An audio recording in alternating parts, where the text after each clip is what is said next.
नमस्कार, मैं हूँ राज मोहन तिवारी और आप जुड़ चुके हैं लाइव बिहार के साथ। बिहार एसएससी इंटर स्तरीय प्रतियोगिता परीक्षा आखिर किन विवादों से अब तक नहीं गुजरी है।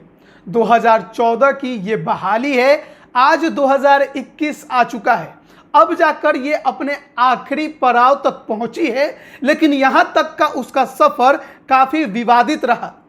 पहले आवेदन, उसके बाद पेपर लीक का मामला, बिहार एसएससी के कई अधिकारी जेल गए, फिर जाकर 2018 में पीटी, फिर मेंस और अब जाकर टाइपिंग की परीक्षाएं ली जा रही हैं। इस दौरान अभ्यर्थी काफ़ी ज़्यादा इस परीक्षा को लेकर मेंटली प्रिपेयर्ड हुए, खुद को एडजस्ट किया।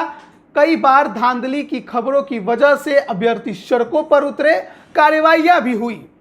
लेकिन अब जो मामला उजागर हुआ है, अब जो मामले ने एक नया तूल पकड़ा है, वो किस रास्ते पर लेकर इसे जाएगा, ये देखने वाली बात होगी। बात हम कर रहे हैं बिहार एसएससी के पूर्व अध्यक्ष सुधीर कुमार की।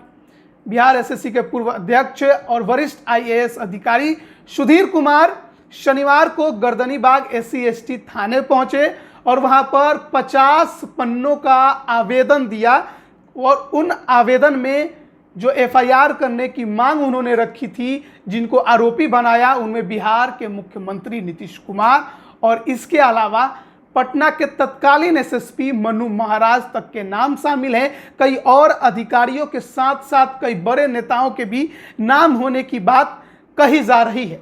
बिहार एसएससी के पूर्व अध्यक्ष सुधीर कुमार को 2017 के फरवरी महीने में गिरफ्तार किया गया था और गिरफ्तार इसलिए किया गया था क्योंकि जो SIT की टीम बनाई गई थी 2017 में बिहार एसएससी इंटर स्तरीय प्रतियोगिता परीक्षा के पेपर लीक के मामले की जांच करने के लिए, उसने ये पाया था कि उस समय बिहार एसएससी के जो अध्यक्ष थे सुधीर कुमार, उनके 7 रिश्तेदार परीक्षा दे रहे थे और उन परीक्षा दे रहे रिश्तेदारों को बेनिफिट पहुंचाने के लिए सुधीर कुमार ने पेपर लीक करवाया था और इसी के आरोप में 24 फरवरी 2017 को सुधीर कुमार की गिरफ्तारी हुई। SIT के जांच के आधार पर SIT को लीड कर रहे थे तत्कालीन पटना के SSP मनु महाराज और उसके साथ ही बिहार एसएससी के अन्य अधिकारियों की भी गिरफ्तारी हुई। उसके बाद पिछले साल अक्टूबर 2020 में IAS सुधीर कुमार को सुप्रीम कोर्ट ने जमानत पर रिहा किया। उसके बाद वो बिहार सरकार में अपनी सेवा दे रहे हैं, लेकिन उसके बाद से लगातार ये देखने को मिल रहा था कि बिहार एसएससी के पूर्व अध्यक्ष रह चुके, गृह सचिव की सेवा दे चुके वरिष्ठ IAS अधिकारी सुधीर कुमार लगातार FIR करने की कोशिश कर रहे थे। जैसा कि उन्होंने खुद कल बताया था कि 5 मार्च को भी वो शास्त्री नगर थाने में गए थे, जहां पर वो FIR करने की को लेकर उन्होंने आवेदन दिया था, लेकिन उस पर कोई कार्रवाई नहीं हुई। जिसके बाद वो कल शनिवार को गर्दनीबाग थाने में, जो SC/ST थाना है, वहां पहुंचे थे और उन्होंने 50 पन्नों का आवेदन दिया। उनका कहना है कि उनका FIR नहीं लिया गया। वहीं जो थाने के जो थानाध्यक्ष हैं, उनका कहना है कि उनका आवेदन ले लिया गया है, इसकी रिसीविंग भी उनको दे दी गई है। साथ ही जो पटना के वर्तमान SSP हैं उपेंद्र शर्मा, उन्होंने भी कहा कि 50 पन्नों का आवेदन लिया गया है। अभी तक उन्होंने ये नहीं देखा है कि इसमें कंटेंट क्या है, यानी आरोप किन बातों को लेकर लगाया जा रहा है और किन किन पर लगाया जा रहा है। लेकिन जैसा कि कल के अपने बात में बिहार एसएससी के पूर्व अध्यक्ष और वरिष्ठ IAS अधिकारी और जो सुधीर कुमार ने ये क्लियर कर दिया है काफ़ी हद तक कि जो आरोप हैं वो बिहार के कई बड़े नेताओं, जिसमें बिहार के मुख्यमंत्री नीतीश कुमार हैं, साथ ही साथ जो उस समय के तत्कालीन SSP थे मनु महाराज, उन पर भी है और इसके अलावा भी कई बड़े नेता और अधिकारी को भी उन्होंने आरोपी बनाया है। और उनका आरोप यह है कि जिस प्रकार से 2017 में उन्हें गिरफ्तार किया गया बिहार एसएससी इंटर स्तरीय परीक्षा पेपर लीक के मामले को लेकर, उसमें फॉल्स एविडेंस उनके खिलाफ बनाए गए, जालसाजी किया गया, फर्जीवाड़ा उस समय के तत्कालीन SSP मनु महाराज के द्वारा किया गया।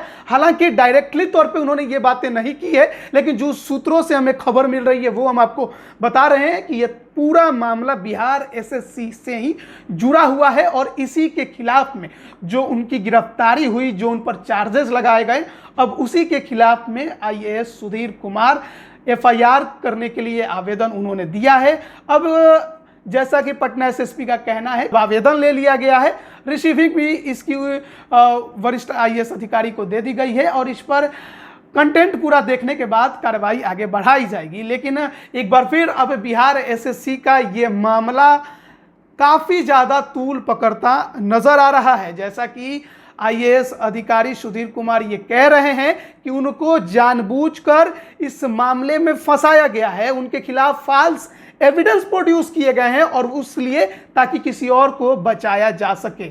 अब किसे बचाने की कोशिश की जा रही थी, किसे बचाया गया, क्या मुख्यमंत्री नीतीश कुमार का भी इसमें हाथ है?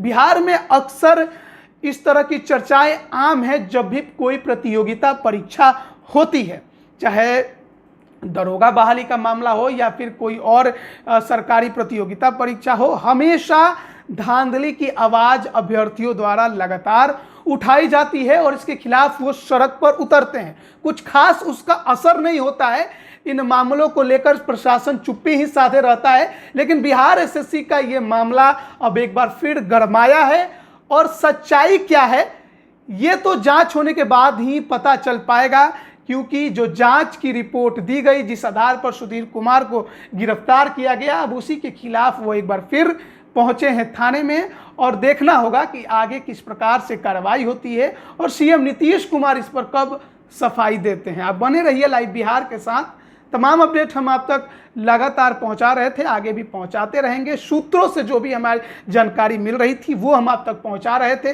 पुष्टि होनी अभी बाकी है क्योंकि अभी तक सुधीर कुमार ने भी खुलकर कुछ बातें नहीं बताई हैं। आप बने रहिए हमारे साथ, आप सभी का बहुत बहुत धन्यवाद। लाइव बिहार यूट्यूब पर सब्सक्राइब और फेसबुक पर लाइक जरूर करें।